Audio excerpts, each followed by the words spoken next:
Hingpit nang napasakaan og kasong kalapasan sa Republic Act 7610 kon Child Abuse Law ang magtutudlo sa usa ka public high school sa Basak Pardo, Cebu City nga gipasanginlang namaak sa iyang mga tinon-an.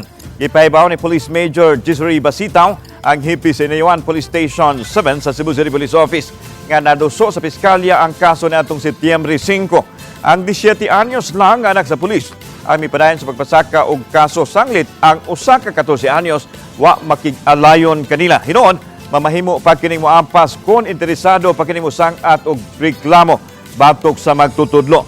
Samtang ato sa off-cam interview sa bagong principal sa Tungaan, gitug-an ini nga muomo sila og team nga langkuban sa principal isip chairman, faculty president, PTA president, student body president o God vocal nga maoy motutok sa kayuhan sa mga tinon-an. Usa sa ilang rekomendasyon nga dili una ay pailawom sa pagtudlo sa maestro ang mga estudyanteng nalambigit aron maligayan nga masamutan ang trauma.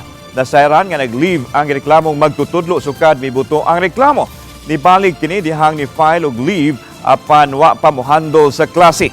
Samtang sa mensahe nga gipadala ni DepEd 7 Regional Director Dr. Salustiano Jimenez, gisusi na ni sa legal team ang reklamo. Tinumduman nga may reklamo ang duha ka mga tinon-an nga gipaak sa ilang maestro dihang ni mando kanila sa pagpakita sa ilang abs. Wa muluwat og pamahayag ang magtutudlo dihang gikuhaan sa iyang hobby.